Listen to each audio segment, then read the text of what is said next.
I'd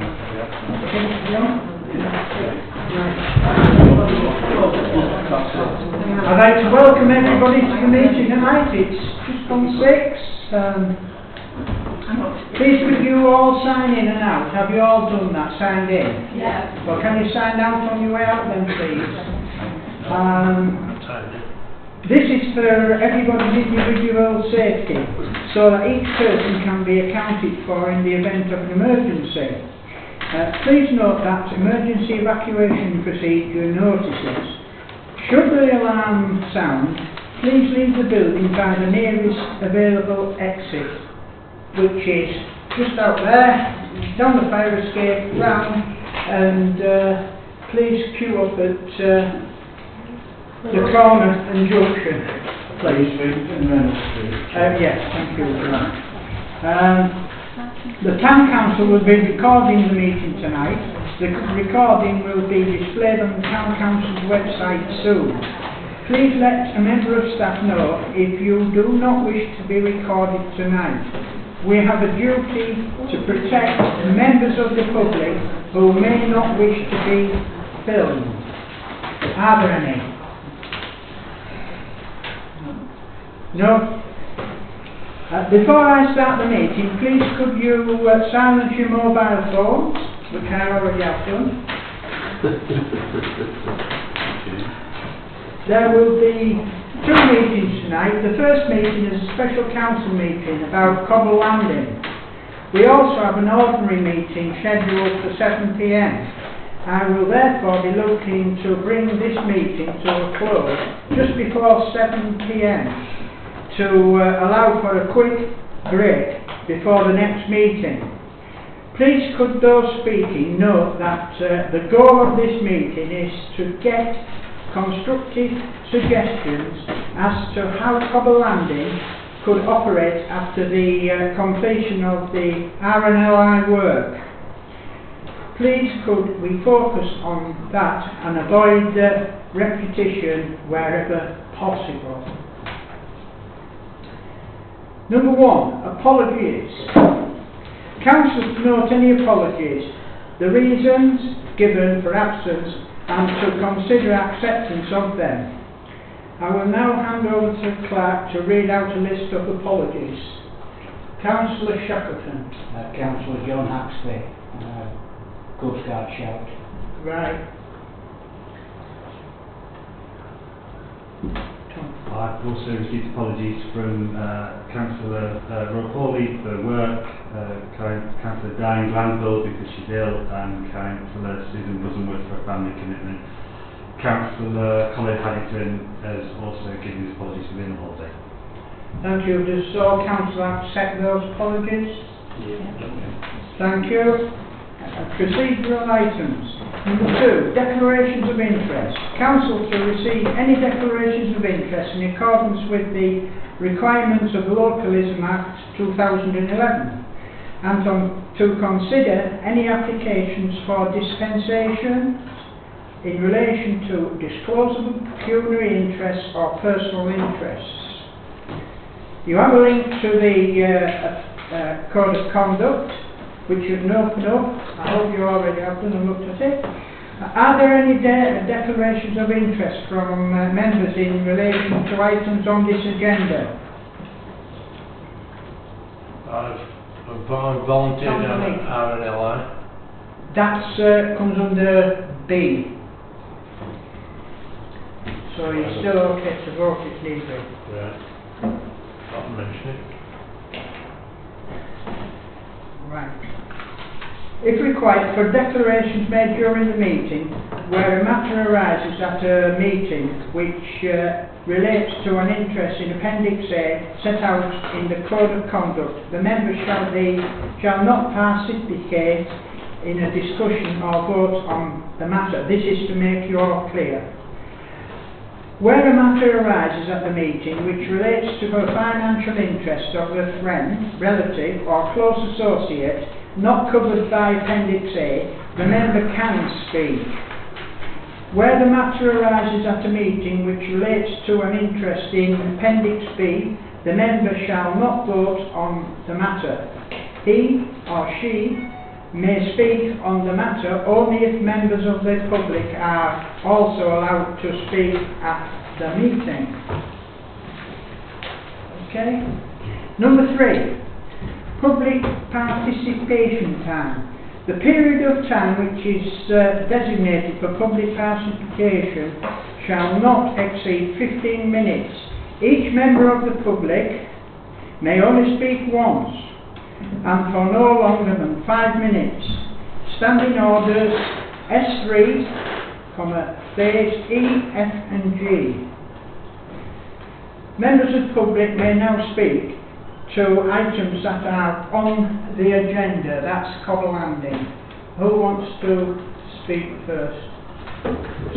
Can you say your name please for the class? My name's Rex Harrison, Filey Fisherman. I've just got one little thing before we get back to the main thing, Coble Landing. I don't know if you know, but we're building a Christmas tree down there this year, hopefully. We have sponsorship for lights for £1,000 so far. We've had donations from the scaffold that's going to build it. We're going to dress it with salmonettes and crab pots. We want it to be big. We've just about got Look North now to come through to open it live for a half-an-hour programme with one of their TV stars.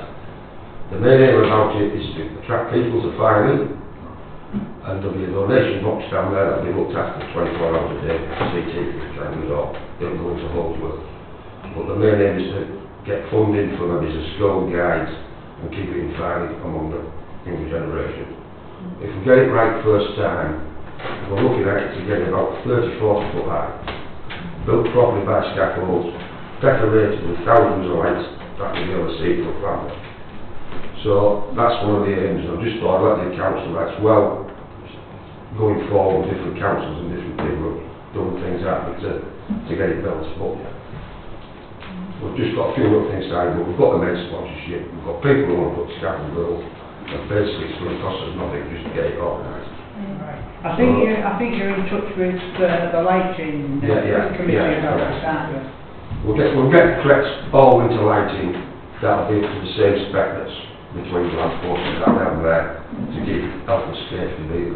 The lighting will last for the next 10 years hopefully before we have to raise any more money, which that's the kind of at the moment we've got £1,000, we're looking at 1,500 for time of get a few more spots. Okay. So that's that. The other thing about Coble Landing now, my main concern, the rest of the fishermen's concern, is where is the lifeboat shed going? If the lifeboat shed moves down the Coble Landing, that means we, the fishermen, have nowhere safely to park our boats if the weather's like this. Because there'll be a yellow box go outside the lifeboat shed. So virtually the top end of the lifeboat shed, top end of the Coble Landing slipway, will be out of bounds for fishermen. So that's our main concern. The reason we don't use the top of the Coble Landing is you see two white lines going down Coble Landing. Them two white lines weren't there for a boundary. They were there so the lifeboat could get through when the cobbles were there. Now we've got a bigger lifeboat, the boundary's too small. If you watch that lifeboat go on that hill, there's people sat there, tails and chairs there, and no one's here. It's an accident waiting to happen, and it's an accident waiting if we have to throw our boats to the top of the hill because they're sat there in chairs. And one of the boat's wheels when it has to hit something, and we've taken a table out. So you've got that in mind, right? That's an accident waiting to happen. So when it happens, don't point the finger at us, because you cancel being told. The other thing, the ownership of life, the Coble Landing. Yes, that's correct. What few fishermen have left of us believe we should have a bit more say in it. We were there first, from day one, when Filey first came in. We're slowly being pushed off. We've lost half the Coble Landing so far. Outside the top T shed, as you go down, that used to be a port parking bit where we put the boats safely in the winter. I've got no plans with most of the people down there at all. We got on well together. But we've lost the other side of the Coble Landing to tables and chairs. Last night it was bad weather and I couldn't get my boat far enough up the hill. Got people down there and I don't want to hurt anybody. I'll give Filey a bad name. But I think the health and safety down there is priority. Because kids, when they come on holiday, do not see danger. All they see is a bucket of sand and a crab and sea, and they're just full. They're off down that slipway. And it's not their fault. They're on holiday. So you must look at the health and safety side, unless you make a right mess of it, right? The other thing the fishermen are looking into is we were led to believe that the fishermen left the Coble Landing. Now, this is going back a long time. We are looking into what happened to it, where it disappeared. And believe me, I've got a lot of support throughout Yorkshire now looking at these things. So that's where we're at, and when the next meeting comes up in a couple of months' time, I'll be armed with a lot of information. It might be no good, it might be some good, but we're going to turn every stone over. What's happened since the Urban Council, or just before the Urban Council? Someone said Urban Council bought it. If that was the case, the only reason they bought it for was for the maintenance of Coble Landing. I.e., there was only water down there and just to wash the fish when it was playing out. So we want to know what's happened to the fishermen's rights on that. Yeah. And we are going to turn every stone over. And we're going to go back a few years, and there's historians and everybody looking into it for us. And believe me, some of them are pretty good. And that's all I want to say. But the health and safety is a must have there, priority. And if you want, Mike, come down and I'll show you around. We'll come out local. Yeah, me, I'm sorry. And we've got a sign down there. I asked for a sign, the Arbor Committee asked for a sign, and it's a little tripod thing, and the sign was blue tacked when it's washed off last time. So there's nothing at the bottom of the hill when the boat's going in there. And it's not the kids' fault, we're not blaming the kids. They'll dig it all anywhere they want. It's brilliant fun to see it like. But it's because the traffic of boats are not coming up down the hill no more, they tend to sit down there. And there's nobody, barring on the weekend, the guy down there is in the boat. But that's our main concern. And we are, as I say, we're building into the past history, a couple hundred years of fire. Wait a minute, Marion. And that's it. That's all I've got to say. Okay. Well, thank you for that info. Yes, health and safety is a big factor on that as well, definitely. Marion. Just ask a question. How many fishermen is there? There's 7 licensed salmon boats now. Right. That's all you've got left in Filey. Yeah. And we start in April and finish last day of August. But we're still down there in September making many boats and getting ready for next year. There's nothing left in the winter. Yeah. And we stand a good chance of keeping them boats down there. And if we keep them, then we can get some more back. Because according to George Useless, the fishery minister, he's 100% behind 10 metres fishing in places like Filey and the Cornish fishing industry down there. So we have moral support for it. Right, thank you for that. Councillor Shackleton. Yes, thank you, Chair. I'd just like to say I agree with everything that Rex has just spoke about this evening. As he said, we're not aware of the RNLI plans, so I think it will be difficult this evening unless we hear from Mike if there's any further information on that to discuss this thoroughly. What I would say though, that I think all parties should be involved in any negotiations. We do require a level playing field on this. It should not just be one or two. That's all we say. Right, thank you, John. Kath, do you want to speak? Well, what Rex has just said, what I've been researching today, and it's fishing, and they call it social tourism as well, because it attracts people to watch the fishermen going out. You want me to speak up? I usually get told to shut up. No. Yeah, I've been researching the social elements of tourism, in areas like Filey, where the fishing and everything else, the coastal area, and it's vital to find the future. And we need to keep the fishermen here as much as we possibly can. I'll back them, and anybody I come across, I'll do anything. There's lots more, but we haven't got time. Well, You know what I'm like when I'm down. I've just got 5 minutes. I've got 5 minutes, yeah. I can't condense all this into 5 minutes. I can't do it. I mean, I've been finding out how many fishermen we've got left, and I'm told today before it. So. Well, would you like to pass those on? Yeah. I'll pass them on so that everybody can have a copy. Yeah. Yes? You were out with that, Rex? Yeah? Yeah. Okay. Does anybody else want to speak tonight? Any member of the public? Can I just pass a comment? What does concern me about down there is when the kids come and they do want to go and watch the fishermen and what they're doing, and we can't have tables and chairs all over the place, there's going to be a hell of an accident, sorry, before much longer. Right, thank you, Kat. Thank you.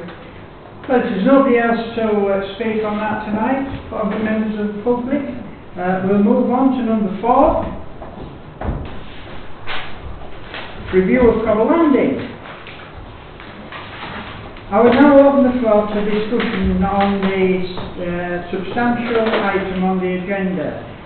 Please keep in mind that I will seek to bring business to a close at around 7 o'clock. Just a minute, Councillor Cockburn. So I'm opening it to the floor now. That's councillors. Okay? Councillor Mead, I'll bring you in. Yeah. Councillor Mead. The main thing that I can see is we want to know where the RNLI house is going to be and how it is built. So until then, I don't see how you can go any further. Right, I'll suspend standing orders and if everybody's agreeable, and thanks Councillor Cochrane on that. He's putting his hand up, thinking of it. Just in answer to that, Mr Mayor, I don't think they've actually decided yet. The information I have is that their preferred option is the gift shop. The gift shop. But nothing has been decided yet. I was on to the district manager Monday, and he's waiting to hear. Right. Right. This is one reason why I've asked for, to look at 2 scenarios. If it stays as it is, possibly modified, yeah, or whether it moves, and that's all I can say. Okay, Councillor Cockburn. Reinstate standing orders. Councillor Shackleton. Yeah. Which gift shop? You're talking about the RMI gift shop? No, Dixon's. Dixon. Oh, I can remember that's that. It's downstairs, where that's what I'm saying. Top of Slipway. What's down? Just look Charlie Baker's snack back. Councillor Mead. If it's going to go where Dixon's is, how far will it come out onto the Coble Landing itself? Right across the road. Well, this is what we'll find out. Well, that's what it'll be, same as the last one. Because the existing boathouse isn't, what call it, deep from front to back, is not long enough. So if they move it, we'll come further out. Last AGM I went to at RNL, they didn't even know. They'd only, supposedly, I was told, they've had a meeting and it'll come at least halfway out across the cobbles. Don't forget, councillors, that we're trying to give some constructive reasons for Councillor Cockrell. For him to, as he is portfolio holder of the Coble Landing. I appreciate that. Some constructive things to give to him tonight, if possible. I appreciate that, but if it's coming halfway out, is it going to be built on sideways? So well, I mean, any further until you know the basic details? Yes, Councillor Mead, but obviously until we get plans in for that, we cannot, we can't say where it's going to, how far it's going to come out or anything, can we really? So, Councillor Wright. I mean, there may be a possibility, I don't know, that they could go into the banking and build it concrete into the banking, and secure that round it so it makes it go further back. Not being a construction engineer, that's his own imagination. But, I mean, there is all sorts of possibilities nowadays with construction. Really what I wanted to say was that I think, like we said before, that there's an awful lot of people that really want to have the say in this. And that I think all the people who have businesses down there and the local people in Filey that are passionate about it. I think when we get some really good advice and something concrete, then we ought to hold a meeting in the concert hall for people to come to at a time when working people will be able to come. Perhaps, you know, end of the season when we get some more information. Not for it to be a shouting match, but for us to put ideas to them. Because I do feel that it will be put that a lot of people want to have it for amusement type things, as it is now, and fishing things. And somebody's got to make this compromise, and the fishermen ought to be putting in their ideas and drawings and whatever where they want, and then to work round it. And I know that's very vague, really, but I really don't see how much more detail we can go into without a lot more constructive ideas. But I think we've got to take into consideration the tables and chairs as well, and because that is what how to combat it is nowadays. Yes, it didn't used to be, but it has changed over the years. So really, I think at the moment we're very stuck for what we can actually speak about. Councillor Casey. Yeah, I mean, I agree, until we know where it's actually going, we can't really say anything, but the problems that exist now will exist wherever it goes, I think, really. It's unauthorised access to the Coble Landing, lack of policing on the Coble Landing, 7 days a week, not just weekends in summer, vehicle control, berthing of boats, like Rex has mentioned, and launching and general obstructions down there. These are the things that have to be looked at and built around and sorted out properly before any building is done. Yeah. But it all boils down at the end to policing it. And that means a permanent presence, in my opinion, on the Coble Landing by SDC. Councillor Shackleton. Yeah, speaking personally, you know, the RNI wish to move down the landing, and I think that'll cause a lot of disruption and upset, not only in the construction of this new building, but also for years to come with congestion. They're going to put a nipping point in, and as you know, we've all heard tonight, accidents. My personal view is for it to remain where it is. Let's dig into that bank at the back. It only requires a single story extension to extend for the boat. You know, why go through all this expense and upset down there when that's an easy solution, surely? Okay. Councillor Meek. I totally agree with both Johns. But if you think about it, we'll say it's going to come out halfway across the Coble. Right, to get that big boat in, the Atlantic that's coming, when they're going to take it out, the next place down is Holsworth, with all the chairs that are out there that will not get down the existing marked out area.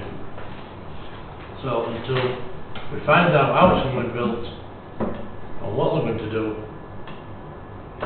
because the fishermen, they'll just lose everything. Because they'll need that land to get the boat down. And until we know that is done, I can't see how we can do anything constructive. Councillor Casey. Yeah, well, I agree. I mean, I'm no expert on fishing or even lifeboats, but I agree that my preferred option would be to remain in its current position, but mainly because of safety issues. I think there's more people get out of the way of the lifeboat when it's going out, because there's all the crew members surrounding to take it down or launching, whereas the fishermen, their boats, they're just people mill about, walk in and out. That's where the accident's going to happen. I think it's unlikely an accident will happen with a lifeboat, unless, well, touch wood, but it's more likely to happen with a fisherman. Councillor Anthony. I noticed Mark was shaking his head when Councillor Mead was saying about it sticking out at that bottom end. Do you know something about the proposed plans No. at the bottom end? All I was going to say was, through you, Mr Mayor, was that I had a meeting down there with one of the chief planning people, and certainly in his opinion there would be no problem with the building coming out to the same building line as Holsworth Amusements, not halfway across the cobbles, and then any excess space that was required go back into the cliff, which there has to be proper ground investigations. But I am aware that there have been discussions that instead of the boat going in at right angles, it could possibly go in cross corners diagonally. But as everybody been saying, until we get something firm, we don't know the detail. Alright. Does anybody else wish to speak? Councillors? No? Wow. Well, what can we say, Chair? Well, exactly. I mean, until we know what is actually happening with the lifeboats, we're slightly. I mean, we've heard the concerns of the man that works there. Exactly. You know, And we're taking them on board. Got to go with, you know, the professional. Of course we are. Of course we are. So, where do we go from here then? Have you any suggestions? Councillor Anthony? Could I ask Councillor Cockrell, do we have a time scale for getting these plans? We're in the lap of, you know, the gods with the RNLI. Right.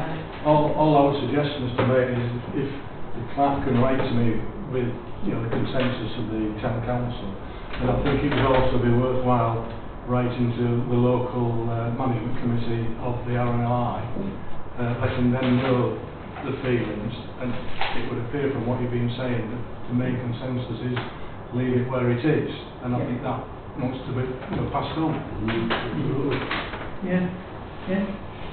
As regards meetings, what I would say is there is a Coble Landing users meeting for which the fishermen do have a representative, Yogi, and certainly this will be discussed at that meeting. Right. Right. Councillor Mead? At the last RNLI AGM, the members there didn't know when the plans would be out. They had no idea whatsoever.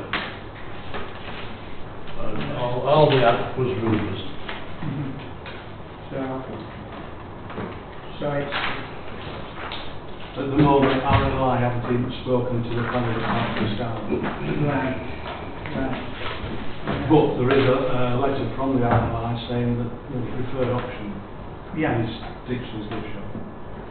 Right, right. Well, until we find out where the actual lifeboat's going to end up, Councillor Cockrell, I mean, we can't say very much else. It was still very useful hearing Rex's concerns about, well now, and if he does get moved.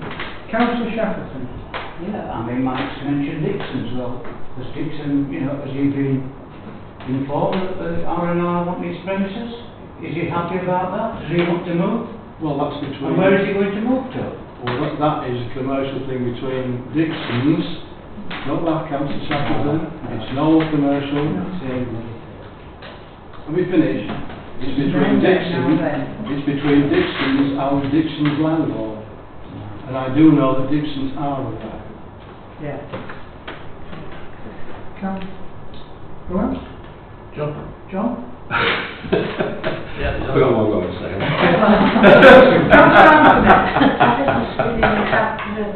My age. Councillor Anthony. Sorry, I beg your so, is Tom going to make representations then to the RNLI saying what the general consensus has been? In this meeting tonight? Yes.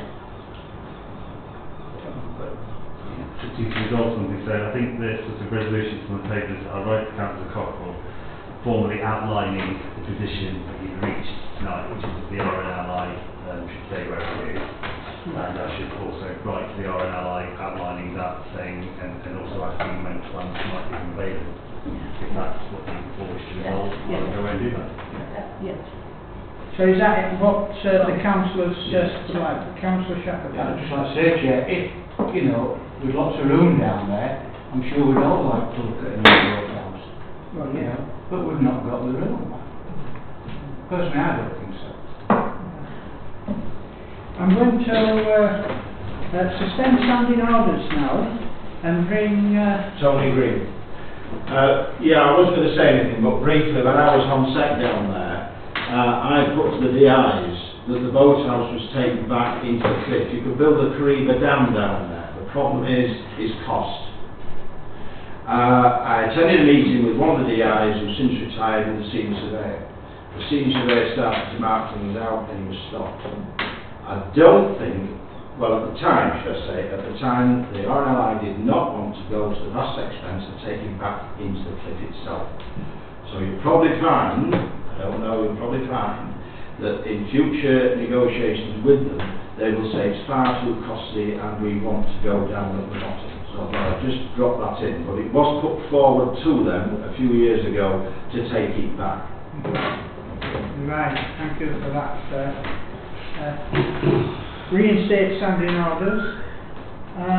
Has any more councillors got any more input on this? So what we've got up to now is Tom writing to RNLI. Yep. Yeah. And Councillor Cockrell. and Councillor Cockrell for what we've discussed tonight, and we'll move on further on the line, down the line, when we found out a little bit more what is actually going to happen with the RNLI. Is that okay with you, Councillor Cockrell? Fine. Fine. Okay.